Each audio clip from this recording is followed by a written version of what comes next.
Sir नमस्कार। हाँ बोलिए सर। क्या नाम है जी आपका? मेरा वर्तमान जो नाम है राजेश मदनलाल भावसार, और इसके पहले मुझे रस सिद्ध योगीराज राजेश अद्वैत इस नाम से लोग जानते थे। सर आपकी क्या कहानी है? आज आप कैमरे के सामने आए हैं अपनी कहानी को लेकर के। बड़े बड़े साइंटिस्ट आपसे मिल चुके हैं, बड़े बड़े सिद्ध लोग आपसे मिल चुके हैं। लाखों की तादाद में अभी भी जो आज के जो साधु संत जिनको लोग मानते हैं, आज के जो साधु संत हैं, वो आपसे मुखातिब होने के लिए, मिलने के लिए आतुर रहते हैं। सर आपकी क्या कहानी है, क्या बताना चाहेंगे आप? मैं लोगों को ये बताना चाहता हूँ, मेरे पास जो कई प्रकार की सिद्धियाँ थी।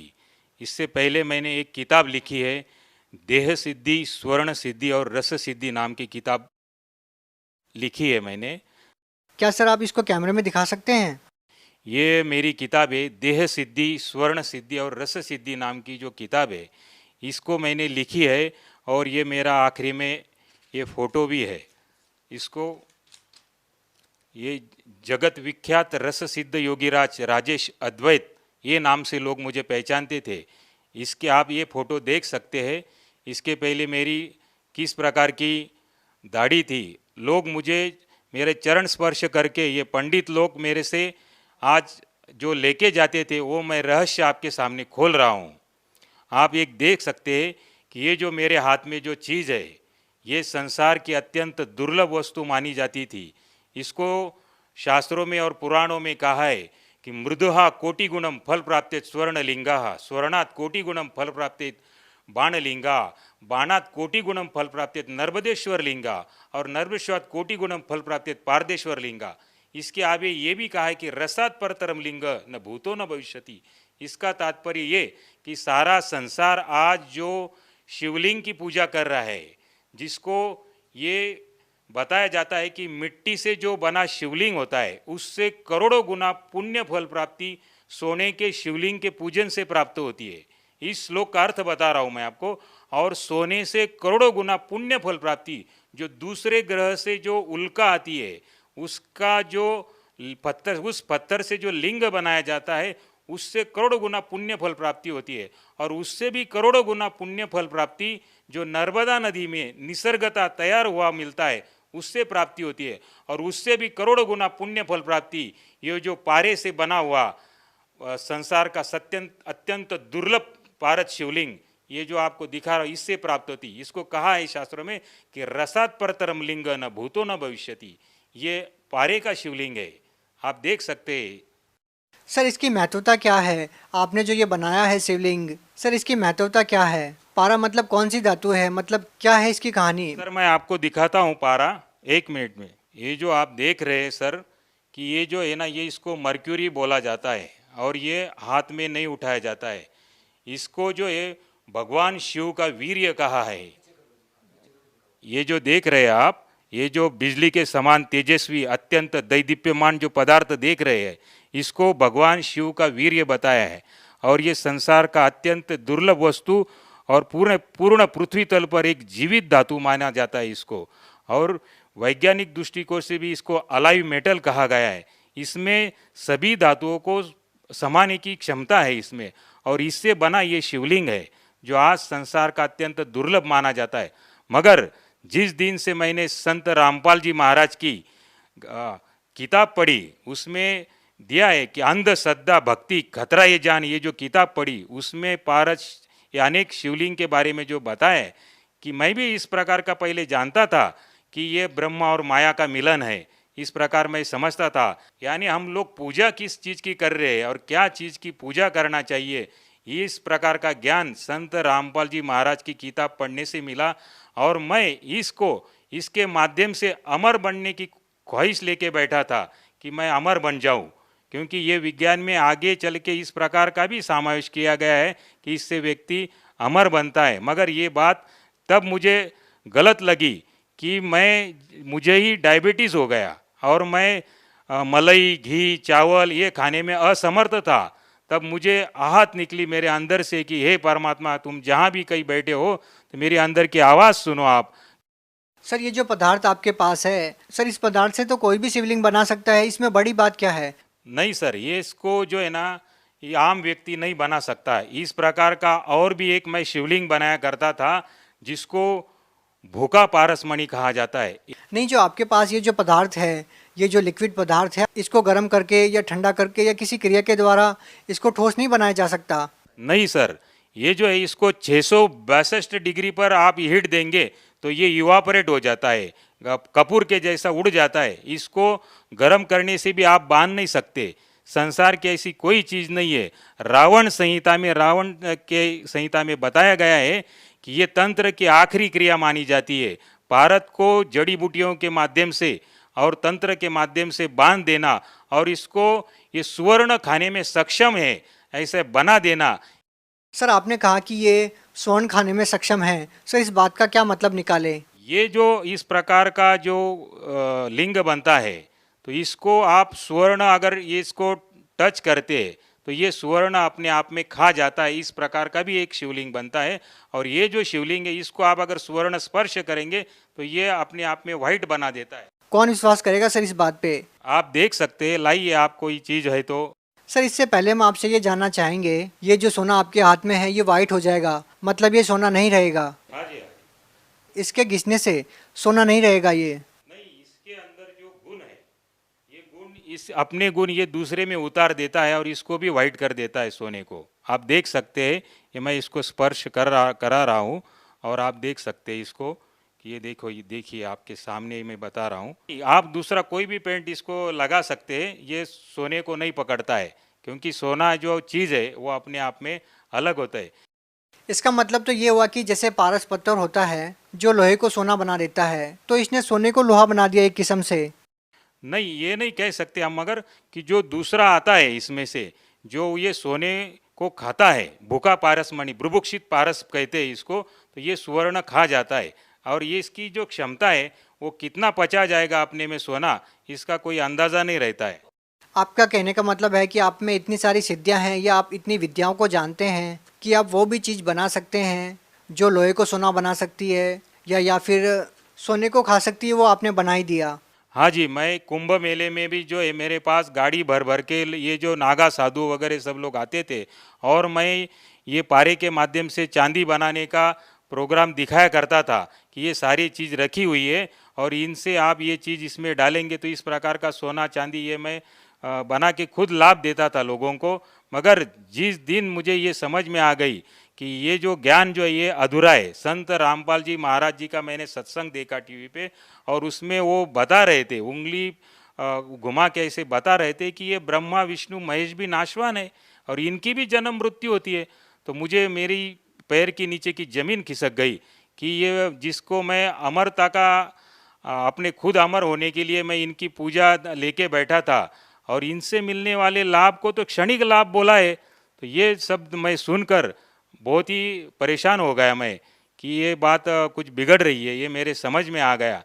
और तब मैंने वो ध्यान से सब सत्संग सुना और सत्संग में उन्होंने बताया कि भगवती पुराण पाठ नंबर 123 पे उन्होंने बताया कि ये ब्रह्मा विष्णु महेश इनकी भी जन्म मृत्यु होती है। सर, आपने अपने आप को विश्वविख्यात बताया, तो हम आपसे जानना चाहेंगे, तो आप कहाँ से विश्वविख्यात हो गए? ऐसे कौन से लोग आपको मिले जिस आधार पे आप ये कह रहे हैं कि मैं विश्वविख्यात था? किन किन लोगों से मुलाकात हुई आपकी इस दौरान जब से आपने ये विद्याएं सीखी है, इतने बड़े बड़े कारनामे आपने करने सीखे हैं?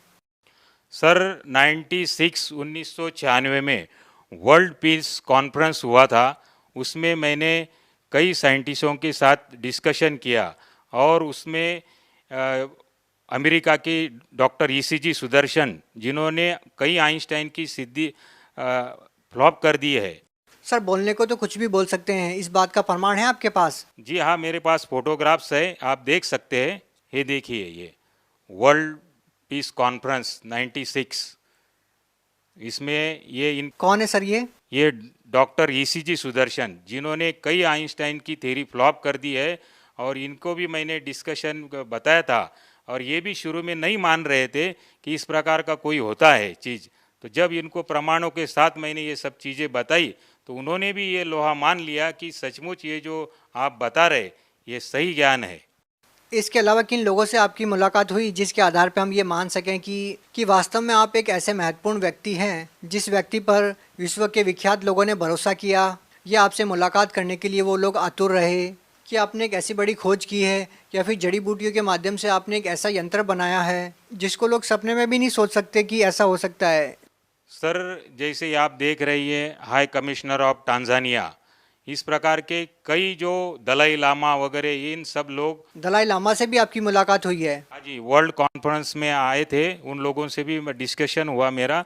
और जो ये किताब में बता रहा था उनको कि इस जो ज्ञान के ऊपर चर्चा कर रहा था, जैसे वो लोग नाथ संप्रदाय को सिद्ध मानते थे और उसमें क्या लिखी बात है वो उनको समझ में नहीं आती थी। उनको मैंने कहा कि मेरे पास ऐसा ऐसा ज्ञान मैं हिमालय में रह के सीख के आया हूँ, मैं 8 साल मैंने हिमालय में रहा हूँ और कई प्रकार का ज्ञान हस्तगत किया है, मगर उनको ये भरोसा नहीं होता था कि हमने पहले ही ज्ञानेश्वरी पढ़ रखी है, पीएचडी कर रखी है, आप क्या नया बताएंगे। तो मैंने उनको एक श्लोक बोला, तोरस मोरस गंधक पारा, जिन वीचे दीजे नाम सहारा, नाग मार नागिन को दे, गोरख कहे खप्पर भरी कंचन ले। इस दोहे का आप ट्रांसलेट करके बताइए तो मैं आपको मान लूँगा कि आपने पीएचडी की है।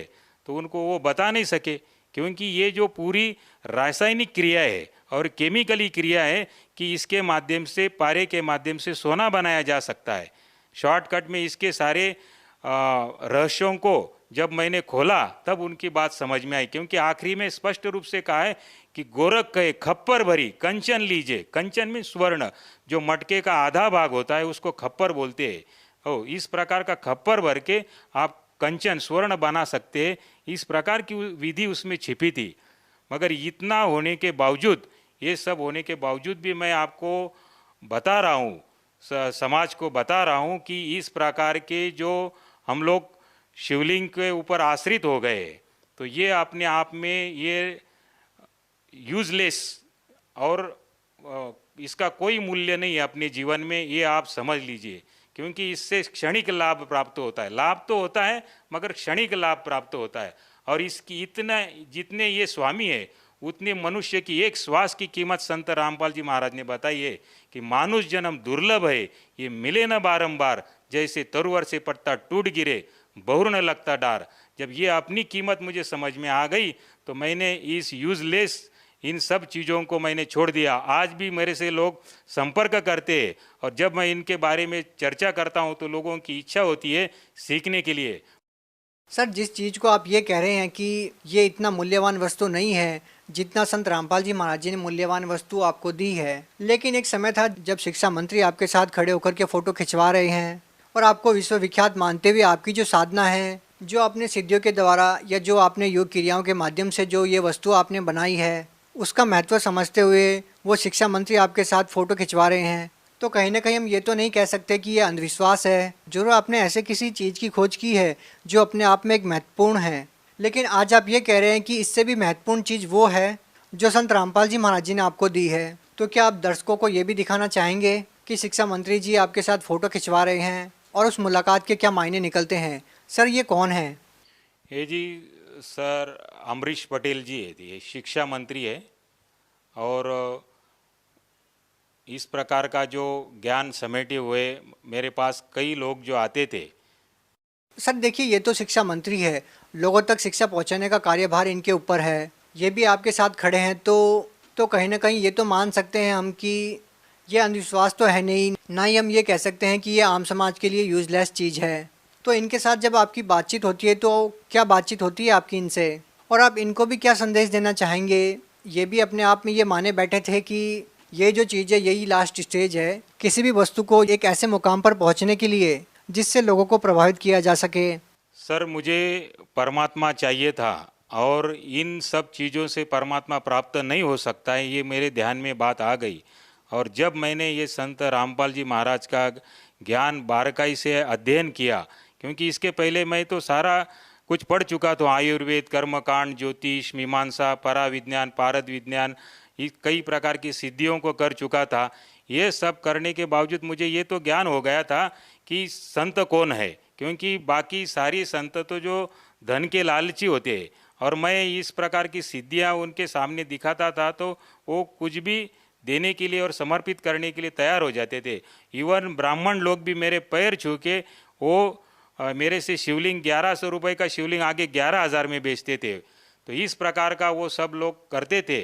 और ये ज्ञान मुझे प्राप्त होने पर संत रामपाल जी महाराज का जो अद्भुत ज्ञान है, अलौकिक ज्ञान है, इसके आगे कोई नहीं। क्योंकि शास्त्रों में एक वाक्य लिखा है कि गुरु बिन वेद पढ़े जो प्राणी, समझे ना सार रहे अज्ञानी। अगर ये लाइन किसी पे सूट होती है तो केवल वो संत रामपाल जी महाराज है, और इनसे बड़ा कोई गुरु नहीं है। क्योंकि मैंने इस सत्संगों में इनकी जो टीवी के ऊपर जो बात देखी, इनमें जो दमखम है वो किसी गुरु में नहीं है। सर हम आपसे ये प्रश्न भी नहीं पूछ सकते कि संत रामपाल जी महाराज जी से नाम दीक्षा लेने के बाद आपको लाभ क्या मिले, क्योंकि जिन लाभों को लेकर के हम धर्मगुरुओं के पास जाते हैं, कहने का मतलब है कि धन प्राप्ति के लिए तो आप लोहे को सोना बना सकते हैं, सोने को लोहा बना सकते हैं, यहाँ तक कि आप सोने को भस्म कर सकते हैं। इतनी सारी चीज़ें आपके पास है, इतनी सारी विद्याओं को आप जानते हैं, तो हम ये तो नहीं कह सकते कि किसी लोभ में या धन प्राप्ति के लिए आप संत रामपाल जी महाराज जी से जुड़े हैं। तो सर आप संत रामपाल जी महाराज जी से जुड़े क्यों हैं? क्योंकि धन की कोई कमी आपके पास नहीं, क्योंकि आपके पास विद्या एक ऐसी है कि लाखों की तादाद में आज भी धर्मगुरु आपसे मिलने के लिए आतुर हैं कि आप उनको ये सिद्धि सिखा दें, वो भी इस सिद्धि के द्वारा धन प्राप्ति कर सकें। तो सर फिर आप क्या कहना चाहेंगे, संत रामपाल जी महाराज जी से जुड़ने के पीछे का क्या कारण है? संत रामपाल जी महाराज का जब मैंने बारकाई से अध्ययन किया तो ये पूरे शास्त्रों के अनुसार सब चीज़ बताते हैं, जो हमें पहले समझ में नहीं आती थी। क्यों इन्होंने वो बारकाई से सब बताया है कि गीता अध्याय 7 उसमें 12 से 15 में बताया उन्होंने कि रजोगुण ब्रह्मा जी, सतुगुण विष्णु जी, तमोगुण शिव जी, इनसे मिलने वाले क्षणिक लाभ के ऊपर जो मनुष्य प्राणी इन पे आश्रित है वो मूढ़ है, वो मूर्ख है, वो मनुष्यों में नीच है, और वो राक्षस तत्व का जान। इस प्रकार की जो इस गालियाँ ही समझो, ये मेरे को अपने आप में बहुत लग गई। और जिसको ये लग जाती है तो वो अपने आप में ये बदल जाता है। तो ये सचमुच मैंने ये सब देखा और मुझे सच में दिखाई दिया कि हम भी पूजन किसका करते हैं, एक योनि और लिंग का, ये कोई बात है? तो ये यूजलेस और बकवास मानी जाती है ये। सर हम वर्तमान की स्थितियों को देखते हैं तो लाखों की तादाद में लोग कावड़ को लेकर आते हैं और करोड़ों की तादाद में शिव भक्ति की जाती है, भारत देश में ही नहीं पूरे वर्ल्ड में। और वो लोग जब कावड़ लेकर आते हैं, गंगा जल लेकर आते हैं और शिवलिंग पर चढ़ाते हैं, लेकिन आप ये कह रहे हैं कि एक ऐसी पवित्र वस्तु से आपने शिव के वीर्य से एक ऐसी वस्तु का निर्माण किया जिसको आपने बताया कि रावण क्रिया योग में उसको सबसे श्रेष्ठ माना गया है, और आप उसको भी ये कह रहे हैं कि ये यूजलेस है। तो आप उन शिव भक्तों को क्या संदेश देना चाहेंगे इसके बारे में? मैं शिव भक्तों को ये बता रहा हूँ कि इसमें ये भी कहा है, लिंग सहस्रश यत् फलम सम्य गर्जनात् तत्फलम कोटि गुणितम रस लिंगार्चनात् भवेत् ब्रह्म हत्या सहस्राणी च गो हत्या शतानी च तत्क्षण द्विलयांति रस लिंगस्य समर्पित। मतलब इससे महान शिवलिंग पूरे संसार में नहीं कोना। आगे तो ये बताया इसका पुण्य लाभ होता है, इससे श्रेष्ठ माना जाता है। और ये शिवलिंग प्राप्त करके, ये विद्या मैं प्राप्त करके भी मैं आप लोगों को बता रहा हूँ कि ये जो ज्ञान है इससे ज़्यादा मनुष्य की एक श्वास की कीमत है। कि कहता हूँ कहीं जात हूँ, कहूँ बजा कर ढोल, श्वास जो खाली जात है ये 3 लोक का मोल। और ये ब्रह्मा विष्णु महेश भी ये 3 लोक के अधिपति है, स्वर्ग पृथ्वी और पाताल के अधिपति है। आप समझो आप किस चीज़ की पूजन कर रहे।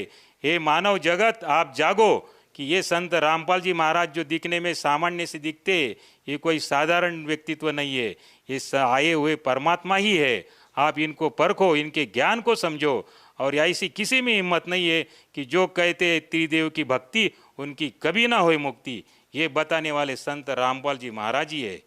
सर एक समय था जब आप घर से निकले तो आपकी इच्छा ये थी कि किसी भी तरह से अमर हुआ जाए, कि एक ऐसी विद्या प्राप्त की जाए, एक ऐसी भक्ति प्राप्त की जाए जिससे मैं अमर हो जाऊं, कभी भी ना मरूं।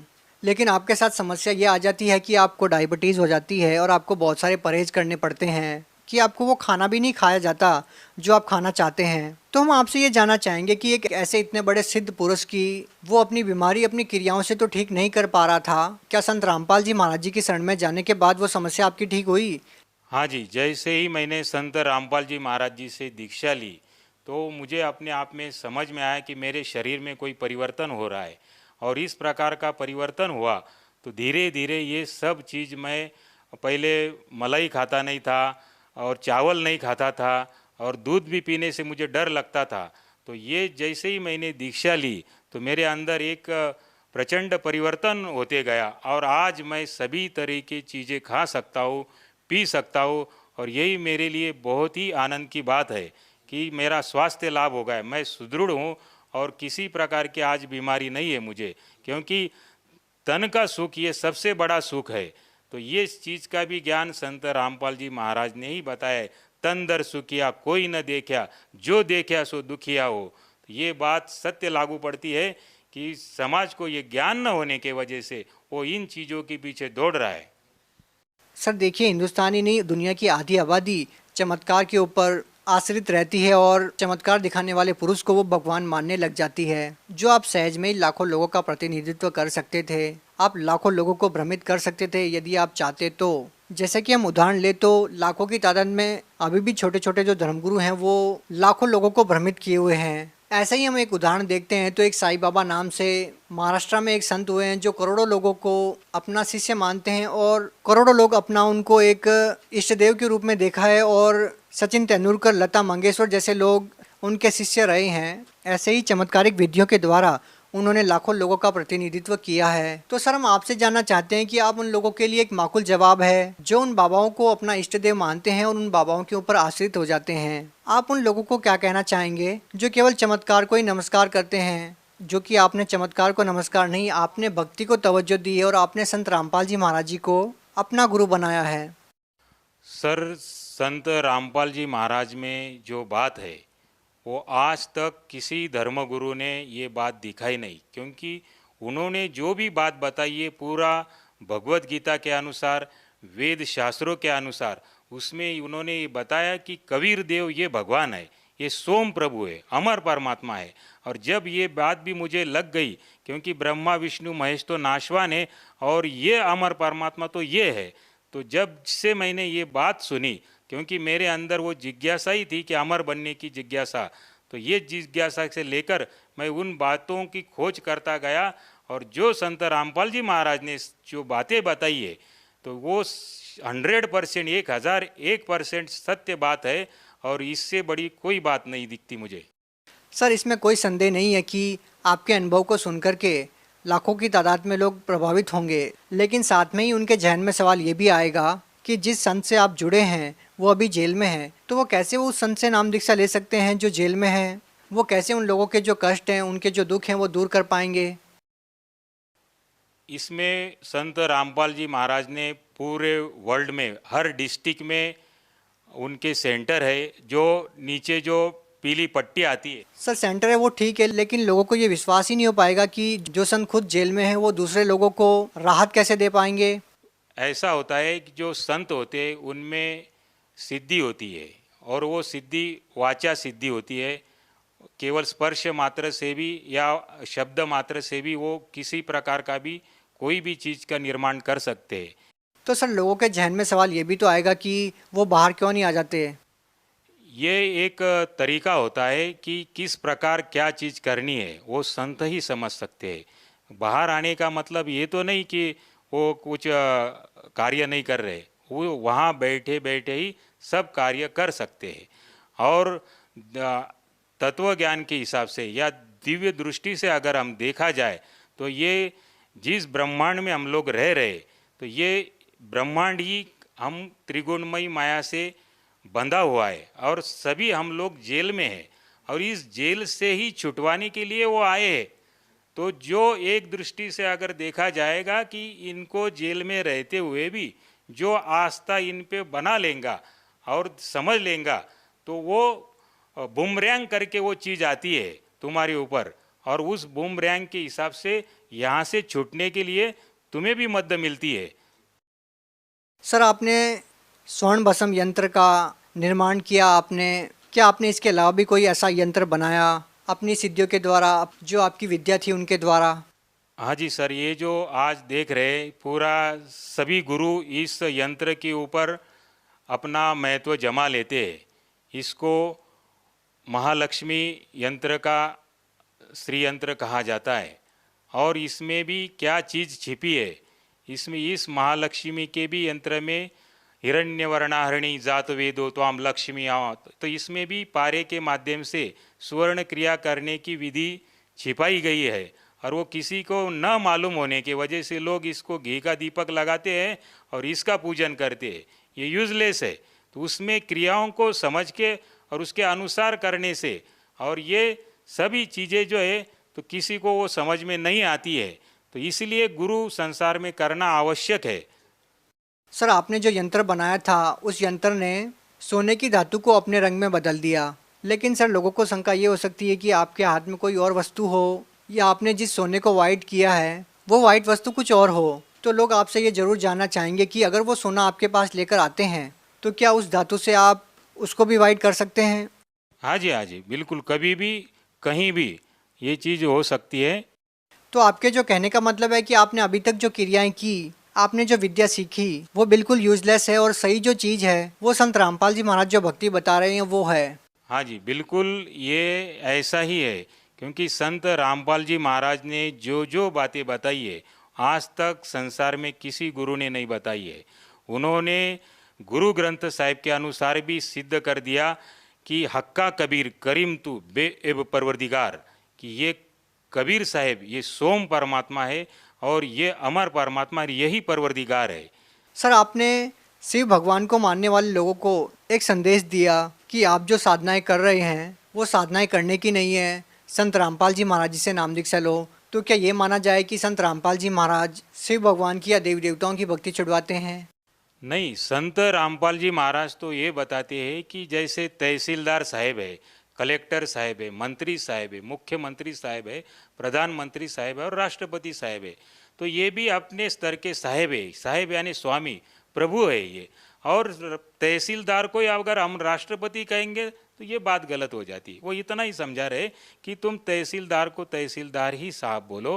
तो ये जो है ये अपने स्तर के प्रभु है, तीन लोक के अधिपति, तीन लोक के भगवान है। सर संत रामपाल जी महाराज जो है देवी देवताओं की भक्ति छुड़वाते नहीं है, तो ये तो उन देवी देवताओं के मंत्र प्रदान करते हैं जिससे ये देवी देवता भी किस प्रकार लाभ पहुंचा सकते हैं। लेकिन सर लोग मंत्र तो कर रहे हैं ना, ओम नमः शिवाय वगैरह भक्ति तो कर ही रहे हैं। तो ये जो है ये मंत्र शास्त्र प्रमाणित नहीं है। संत रामपाल जी महाराज भगवत गीता खोल के बताते हैं कि उसमें तो केवल बताया मुझ माम ब्रह्म का केवल ओम एकाक्षरीति मंत्रम, उसमें बताया कि वो बताते हैं कि संत रामपाल जी महाराज बताते हैं कि ओम मंत्र इसमें बताया, फिर ओम नमः शिवाय कहाँ बताया है। तो आपके कहने का मतलब ये है कि संत रामपाल जी महाराज जी देवी देवताओं के जो मंत्र बताते हैं वो शास्त्रों के अनुसार है और उन्हीं मंत्रों को करने से देवी देवता लाभ दे सकते हैं। जी हाँ, बिल्कुल, संत रामपाल जी महाराज जो बता रहे उन्हीं के अनुसार भक्ति करने से ही लाभ होगा। अंत में सर आप भगत समाज को क्या संदेश देना चाहेंगे? मैं समाज को ये प्रार्थना कर रहा हूँ, हृदय से प्रार्थना कर रहा हूँ कि आप इन चीज़ों के पीछे ना दौड़े, ये शिवलिंग के पीछे ना दौड़े, क्योंकि इससे संसार की श्रेष्ठतम वस्तुएं मैंने निर्माण कर रखी थी और इसके ऊपर कोई चीज़ नहीं है। और इसके बावजूद मैं आपको बता रहा हूँ कि इतनी कीमत, उससे ज़्यादा कीमत तो मनुष्य के एक श्वास की है। और ये फिजूल में इन चीज़ों के पीछे दौड़ने से अपना अमर शरीर प्राप्त करने के लिए, मोक्ष प्राप्त करने के लिए अगर कोई चीज़ करना चाहते हैं तो केवल संत रामपाल जी महाराज जिनका आप सत्संग देखो, रोज़ साधना टीवी पे 7:30 बजे आता है, आप ये सत्संग को रोज़ देखो और नीचे जो पीली पट्टी आती है उसके ऊपर नंबर डायल करके आप वहाँ पे संदेशा भेजो। आपको कोई किताब चाहिए या नामदान लेना है तो सभी चीज़ें का डायरेक्शन आपको वहाँ से प्राप्त हो जाएगा। जी धन्यवाद।